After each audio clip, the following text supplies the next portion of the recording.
Dentro da tua geladeira tem muito frio ou pouco calor? E o que a ondulatória tem a ver com seu micro-ondas?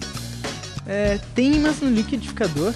Por que cair na piscina é diferente de cair no asfalto? E afinal, qual é a relação entre seu espelho e o escuro? Não entendeu? Relativiza. Física na cultura. Olá! A física é uma ciência de grande alcance. Através de simulações, análise de modelos e estudo de redes, ela auxilia, por exemplo, a medicina no combate às epidemias. Sobre esse tema, nos fala o professor Sebastião Gonçalves, em sua palestra Epidemias, o que os físicos têm a ver com isso? Todos os meses, o Instituto de Física da URGS realiza na Livraria Cultura palestras que visam aproximar a física do nosso cotidiano. Os melhores momentos desses encontros você acompanha aqui, no programa Física na Cultura. Muitos de vocês, mesmo não sendo físicos, sabem o que são as leis de Newton. Essa segunda lei que permite. E essa segunda lei, na segunda versão, é como físicos não se assustem porque não vai ter tantas fórmulas assim, vai ter uma, duas ou três. Então, você conhece essa segunda lei como a que permite, conhecendo as forças que atuam no corpo, a massa desse corpo, permitir calcular a aceleração. Essa segunda expressão é só apenas a aceleração na maneira que os físicos operamos com ela, com uma taxa, a segunda taxa de variação da posição em função do tempo. Então, nesse ponto, teoricamente, se conhecemos as forças e a massa, podemos resolver e encontrar a trajetória do objeto sobre o qual está atuando a força. Então, com isso, a mecânica, que é, digamos, a área que faz proveito, que utiliza as leis de Newton, tem tido um grande sucesso para descrever um movimento desde planetas, foguetes e até, quem sabe, da Jabulani. Isso aí eu coloquei como paralelismo, na verdade, não é? Que a lei de Newton possa ser aplicada para a epidemia, senão que Kerman e McKendrick, nos anos 27, Kerman era um matemático e químico, e McKendrick, médico. E os dois juntos, trabalhando juntos, desenvolveram um modelo que vamos falar um pouquinho em detalhe sobre ele. E esse modelo, digamos, vem a ser como a equação de Newton das epidemias. Nesse sentido que eu fiz o paralelismo. Por exemplo, uma das primeiras aplicações foi tentar, digamos, reproduzir os dados de uma epidemia, em particular a peste, uma epidemia de peste na cidade de Bombay em 1906.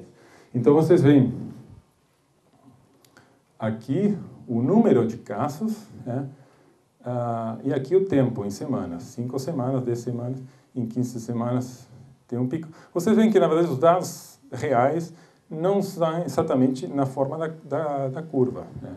Esses pontinhos aqui, pretos, são os dados epidemiológicos. E a curva foi o que a teoria, que vamos ver, de Kerman e McKendrick, conseguiu fazer. E não conseguiu fazer no sentido de predecir, fazer uma predição no sentido que a equação de Newton faz.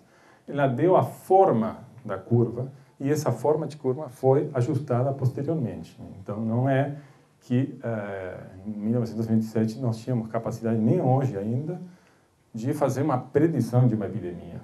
Ela dá uma forma que é ajustada, digamos, esticando ela, apertando ela, para poder passar perto dos dados. Então, vamos para o modelo SIR, que é o modelo bolado por Kerman e McKendrick.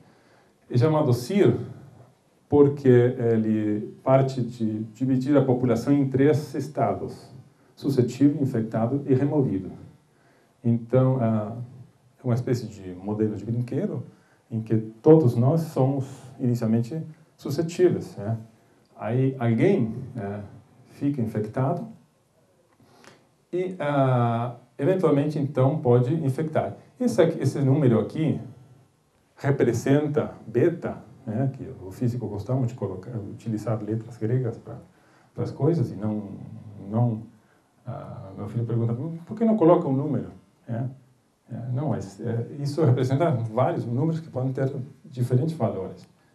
Então, esse beta é a probabilidade de ser infectado, sendo que eu tenho contato digamos que existe o contato entre um indivíduo suscetível, sadio, e o infectado, qual é a chance desse sadio virar também infectado?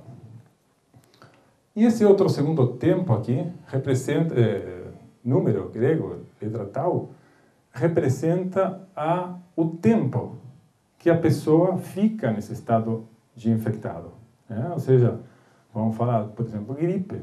Então, ficamos entre 7 e 10 dias, depois do qual ficamos removidos. Removido aqui tem essa aparência tão nefasta porque estão pensando numa doença mortal.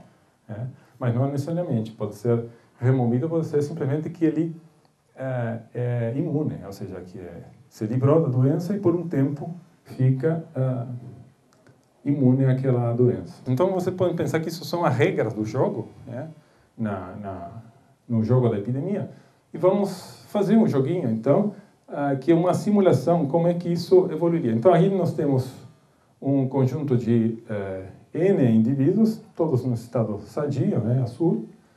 Um deles, eventualmente, é infectado, adquire a doença por alguma forma. Então, essa seta aí representa a interação entre o infectado e o sadio. Lembrem que isso pode ou não acontecer, pode ou não provocar o contágio. Então, continua evoluindo, aí tem contato com outro indivíduo, mas não acontece nada, tem contato com outro e aí é contagiado.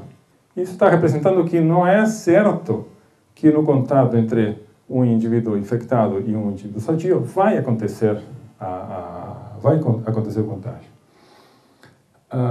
Eventualmente, depois de um certo tempo, a pessoa se recupera ou morre.